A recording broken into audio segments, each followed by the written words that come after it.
Hello students, welcome back to my YouTube channel Kavya Gowda commerce class.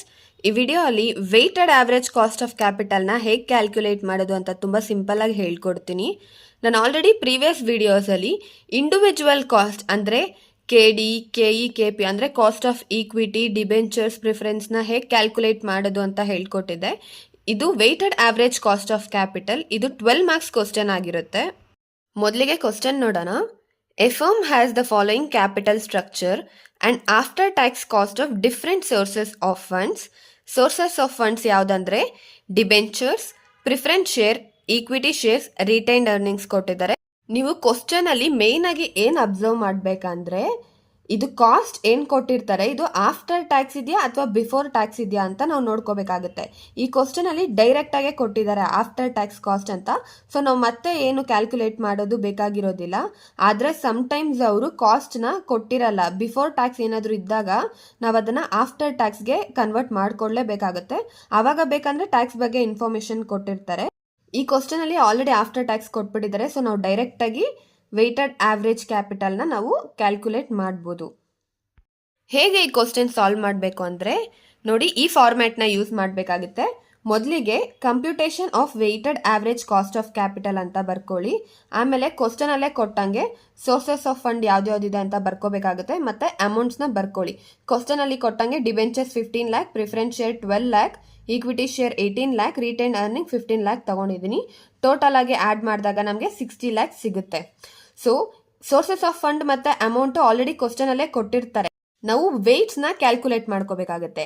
ಇಲ್ಲಿ ವೆಯ್ಟ್ಸ್ನ ನಾವು W ಅಂತ ಇಲ್ಲಿ ರೆಪ್ರೆಸೆಂಟ್ ಮಾಡಿದ್ದೀವಿ.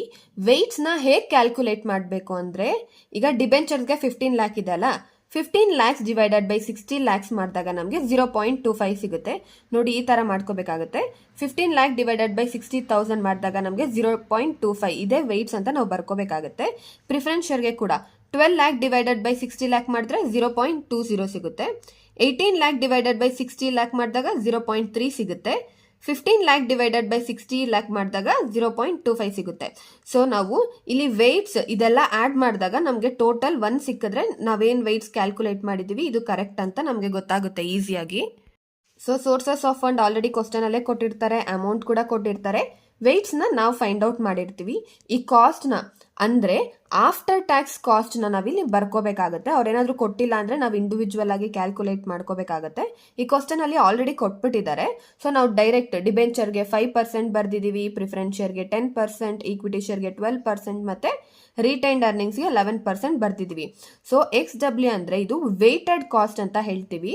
ಈಗ ಹೇಗೆ ವೆಯ್ಟೆಡ್ ಕಾಸ್ಟ್ನ ಕ್ಯಾಲ್ಕುಲೇಟ್ ಮಾಡಬೇಕಂದ್ರೆ, ನಾವು ವೆಯ್ಟ್ಸ್ ಏನು ಕಂಡುಹಿಡ್ದಿದ್ದೀವಿ ಅದ್ರ ಜೊತೆ ಕಾಸ್ಟ್ನ ಮಲ್ಟಿಪ್ಲೈ ಮಾಡಿದ್ರೆ ನಮಗೆ XW ಅಂದರೆ ವೆಯ್ಟೆಡ್ ಕಾಸ್ಟ್ ಸಿಗುತ್ತೆ.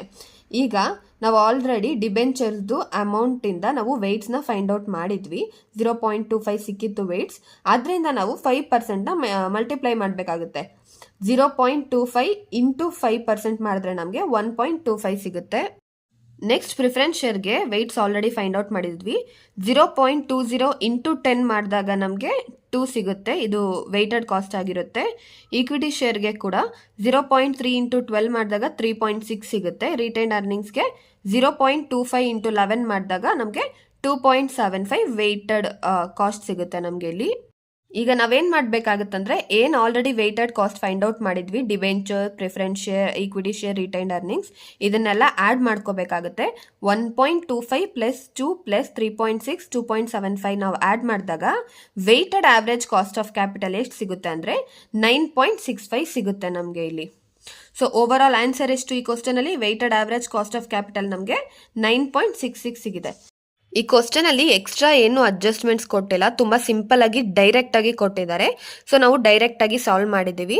ನಿಮಗೆ ಈ ಫಾರ್ಮೆಟ್ ಅರ್ಥ ಮಾಡ್ಕೊಂಡ್ರೆ ಸಾಕಾಗುತ್ತೆ. ಫಸ್ಟ್ ನಾವು ವೆಯ್ಟ್ಸ್ ಫೈಂಡ್ ಔಟ್ ಮಾಡ್ಕೋಬೇಕು. ಕಾಸ್ಟ್ ಕೊಟ್ಟಿರ್ತಾರೆ, ನಾವು ಮಲ್ಟಿಪ್ಲೈ ಮಾಡಿ ವೆಯ್ಟೆಡ್ ಕಾಸ್ಟ್ ಮಾಡಿ ಅದನ್ನು ಆ್ಯಡ್ ಮಾಡಿದ್ರೆ weighted average cost of capital ಸಿಗುತ್ತೆ. ಆದರೆ ಕ್ವಶನಲ್ಲಿ ಸಮ್ಟೈಮ್ಸ್ ಬಿಫೋರ್ ಟ್ಯಾಕ್ಸ್ ಕಾಸ್ಟ್ ಕೊಟ್ಟಾಗ ನಾವು ಇಂಡಿವಿಜುವಲ್ ಆಗಿ ಈಕ್ವಿಟಿ ಶೇರ್ಸ್ಗೆ ಮತ್ತು ಡಿಬೆಂಚರ್ಸ್ಗೆ ಎಲ್ಲ ಕ್ಯಾಲ್ಕುಲೇಟ್ ಮಾಡ್ಕೋಬೇಕಾಗುತ್ತೆ. ಸ್ಟೂಡೆಂಟ್ಸ್, ಈ ಕ್ವಶನಲ್ಲಿ ಏನಾದರೂ ನಿಮಗೆ ಡೌಟ್ ಇದ್ದರೆ ಕಮೆಂಟ್ ಸೆಕ್ಷನಲ್ಲಿ ತಿಳಿಸಿ, ನಾನು ಖಂಡಿತ ರಿಪ್ಲೈ ಮಾಡ್ತೀನಿ. ಇನ್ನು ಅಪ್ಕಮಿಂಗ್ ವೀಡಿಯೋಸಲ್ಲಿ 12 ಮಾರ್ಕ್ಸ್ದು ಜಾಸ್ತಿ ಕ್ವಶನ್ಸ್ನ ಸಾಲ್ವ್ ಮಾಡ್ತೀನಿ. ಎಕ್ಸಾಮಲ್ಲಿ ಕೇಳೋ ಎಲ್ಲ ಪ್ಯಾಟರ್ನ್ ಕ್ವಶನ್ಸ್ನ ಕೂಡ ನಾನು ಸಾಲ್ವ್ ಮಾಡಿರ್ತೀನಿ, ನೀವು ಹೋಗಿ ಚೆಕ್ ಮಾಡಿ. ಈ ವಿಡಿಯೋ ಏನಾದರೂ ಇಷ್ಟ ಆಗಿದ್ರೆ ಲೈಕ್ ಮಾಡಿ, ಶೇರ್ ಮಾಡಿ ಮತ್ತು ಸಬ್ಸ್ಕ್ರೈಬ್ ಮಾಡಿ. Thank you.